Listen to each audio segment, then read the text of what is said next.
Hello दोस्तों, स्वागत है आप सभी का मेरे इस यूट्यूब चैनल पे। तो कैसे हैं आप सब। आज के इस वीडियो में हम लोग अभिज्ञान शाकुंतलम नाटक जो है कि महाकवि कालिदास का एक संस्कृत नाटक है, इसका अंकवार कथानक क्या है, प्रत्येक अंक में कौन कौन सी घटनाएं वर्णित हैं, इसको देखेंगे। अभिज्ञान शाकुंतलम नाटक के विषय में थोड़ी सी चर्चा हम लोग कर लेते हैं। जैसा कि अभिज्ञान शाकुंतलम नाटक की बात अगर हम लोग करें तो महाकवि कालिदास जो कि एक महान संस्कृत कवि होने के साथ साथ एक नाटककार भी रहे हैं। अभिज्ञान शाकुंतलम नाटक महाकवि कालिदास द्वारा लिखी गई है, संस्कृत भाषा में लिखी गई है। अभिज्ञान शाकुंतलम नाटक 7 अंकों में विभक्त है, 7 अंकों में इसको बांटा गया है। यह एक संस्कृत नाटक है। जैसा कि अभिज्ञान शाकुंतलम नाटक की बात अगर हम लोग करें तो भारतीय साहित्य में एक उत्कृष्ट कृति मानी जाती है। पीछे के वीडियो में हम लोग अभिज्ञान शाकुंतलम नाटक में महत्वपूर्ण विशेषता, महत्वपूर्ण बिंदु जैसे कि मुख्य पात्रों में पुरुष पात्र, स्त्री पात्र कौन कौन थे, इसका अध्ययन हम लोग किए थे। अभिज्ञान शाकुंतलम नाटक में जो शकुंतला है, महर्षि विश्वामित्र और मेनका की पुत्री शकुंतला इस अभिज्ञान शाकुंतलम नाटक की नायिका है। राजा दुष्यंत जो कि हस्तिनापुर के राजा थे, वो इस अभिज्ञान शाकुंतलम नाटक के नायक है। मुख्य पात्र में आपके पुरुष पात्र में मुख्य पात्र दुष्यंत आ जाएंगे और स्त्री पात्र में शकुंतला आ जाएगी, जो कि इस नाटक के नायक और नायिका है। तो अब हम लोग अभिज्ञान शाकुंतलम नाटक का अंकवार कथानक प्रारंभ करते हैं बिना देरी किए। अभिज्ञान शाकुंतलम महाकवि कालिदास का विश्व प्रसिद्ध संस्कृत नाटक है। नाटक के मुख्य पात्र राजा दुष्यंत और शकुंतला हैं, जिन्हें कालिदास ने अपनी कला से जीवंत किया है। इस अभिज्ञान शाकुंतलम नाटक को कालिदास अपनी कला से इस नाटक को जीवंत रूप प्रदान किया है।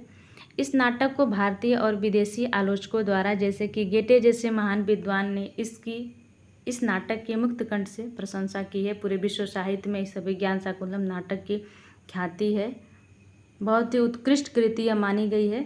तो अंकवार इसका कथानक क्या है, प्रथम अंक में क्या क्या घटनाएं घटित हुई हैं, इसको देख लेते हैं। तो पहले अंक में अभिज्ञान शाकुंतलम नाटक के प्रथम अंक में राजा दुष्यंत एक हिरण का पीछा करते हुए आश्रम में प्रवेश करते हैं, जहां उनकी मुलाकात शकुंतला और उनकी सखिया से होती है। उनकी सखियों में जैसे प्रियंवदा, अनसुईया और गौतमी जो कि वृद्ध तापसी थी। जो इनकी तीनों सखियों में, दोनों सखियों और शकुंतला में सबसे बड़ी गौतमी थी। राजा दुष्यंत शकुंतला के सौंदर्य से मोहित हो जाते हैं। प्रथम बार जब राजा दुष्यंत शकुंतला को देखते हैं तो उनकी सौंदर्यता को देखकर उन पर मोहित हो जाते हैं। इसका वर्णन इस प्रथम अंक में प्रस्तुत किया गया है और दोनों में प्रेम हो जाता है। इस प्रथम अंक में राजा दुष्यंत का प्रथम बार शकुंतला से मिलन होता है और उसके बाद एक दूसरे को देखते हैं और दोनों में प्रेम हो जाता है। इस प्रथम अंक में अभिज्ञान शाकुंतलम नाटक के प्रथम अंक में राजा दुष्यंत का शकुंतला का प्रथम बार मिलन होता है।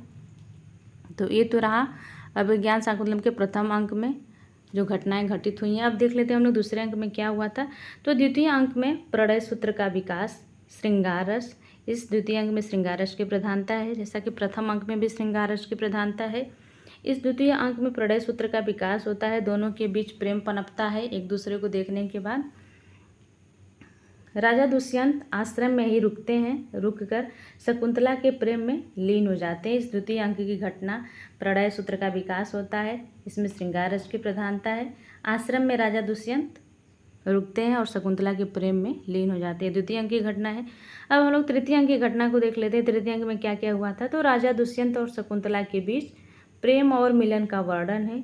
इस अंक में शकुंतला और दुष्यंत का विवाह गंधर्व रीति से होता है। इस तृतीय अंक में भी श्रृंगार रस प्रधान है।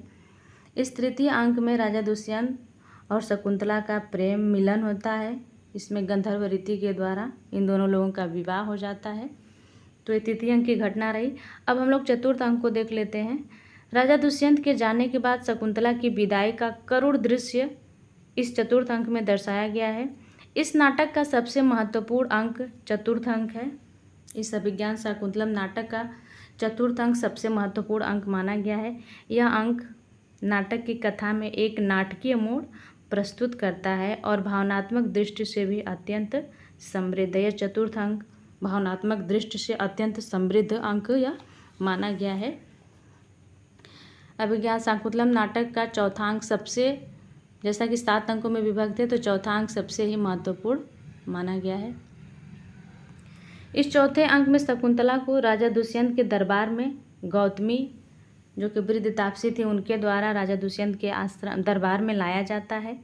शकुंतला को ऋषि दुर्वासा के श्राप के कारण राजा दुष्यंत शकुंतला को पहचान नहीं पाते हैं। राजा दुष्यंत जो है कि शकुंतला को पहचानने से इनकार कर देते हैं, पहचान नहीं पाते हैं। दुर्वासा ऋषि के श्राप के कारण दुर्वासा ऋषि जब शकुंतला के आश्रम में आए थे तो शकुंतला उनका उचित सम्मान नहीं कर पाई थी। उस वजह से दुर्वासा ऋषि, जैसे कि इनका स्वभाव ही क्रोधित था, क्रोधित स्वभाव के थे, उनको श्राप दे देते हैं। उस श्राप की वजह से राजा दुष्यंत शकुंतला को पहचान नहीं पाते हैं।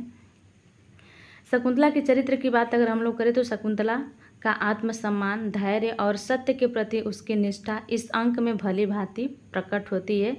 उसकी आत्मसम्मान, धैर्य और सत्य के प्रति उसकी निष्ठा इस अंक में, चतुर्थ अंक में देखने को मिलता है। शकुंतला की अंगूठी खो देने से अभिज्ञान, अभिज्ञान शब्द से यहाँ पे तात्पर्य है पहचान से। अंगूठी खो देने से पहचान नहीं हो पाती है, जो कि नाटक के शीर्षक से भी जुड़ा है। जैसा कि इस नाटक का नाम है कि अभिज्ञान शाकुंतलम, तो अभिज्ञान नहीं हो पाता है, पहचान नहीं पाते इस नाटक का मुख्य शीर्षक।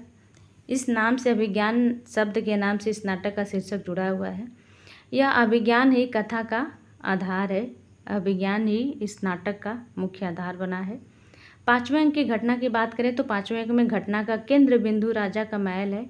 इस पाँचवें अंक में करुण रस प्रधान है। जैसा कि पहले से तीसरे अंक की बात अगर हम लोग करें तो उसमें श्रृंगार रस की प्रधानता है, जबकि चौथे अंक में शकुंतला की विदाई होती है तो इसमें करुण रस प्रधान है। पाँचवें अंक में भी करुण रस प्रधान है। षष्ठम अंक की बात करें कि पाँचवें अंक में घटना का केंद्र बिंदु से तात्पर्य यहाँ पे है कि जब गौतमी शकुंतला को ले गए राजा दुष्यंत के दरबार में आती हैं, प्रस्तुत होती हैं, तो वहाँ पे वो पहचानने से इनकार कर देते हैं। शकुंतला राजा के आगे झुकती नहीं है बल्कि अपने हक की मांग करती है।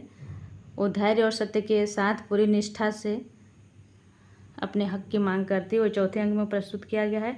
जो भी घटनाएं घटित होती हैं वो राजा के महल में होती हैं। घटना का केंद्र बिंदु राजा का महल है। ये पाँचवें अंक का दृश्य है। पाँचवें अंक में घटनाएं होती हैं। पाँचवें अंक में करुण रस प्रधान है। अब हम लोग छठवें अंक को देख लेते हैं। एक मछुआरे को नदी से शकुंतला की अंगूठी मिलती है जो राजा के सैनिक को मिल जाती है। अंगूठी राजा के सैनिक पास जब पहुंचती है तो फिर उसको राजा के पास भी अंगूठी पहुंचती है। राजा उस अंगूठी को देखते हैं। उसके बाद सारी घटनाएं जो कि शकुंतला से पहली बार मिले थे, जो उन लोगों के बीच जो प्रेम प्रसंग हुआ था, शादी विवाह गंधर्व रीति से जो भी हुआ था, सारी घटनाएं उनको अंगूठी देखने के तुरंत बाद याद आ जाती है। तो राजा को पश्चाताप होता है। अंगूठी देखकर राजा दुष्यंत को सब कुछ याद आ जाता है। तो ये छठवें अंक की घटना है। सातवें अंक की बात करें अगर हम लोग तो इस सातवें अंक में दुष्यंत तथा शकुंतला का मिलन होता है। राजा दुष्यंत शकुंतला को अपनी रानी के रूप में स्वीकार करते हैं और पुनर्मिलन से नाटक का सुखद अंत होता है। तो ये तो रहा महाकवि कालिदास के अभिज्ञान शाकुंतलम नाटक का अंकवार कथानक, जो कि परीक्षा के दृष्टिकोण से बहुत ही महत्वपूर्ण है। तो आज के लिए बस इतना ही। वीडियो अच्छी लगे तो प्लीज़ आप लोग चैनल को लाइक, सब्सक्राइब, शेयर करिएगा। आप लोग का बहुत बहुत धन्यवाद। Thank you.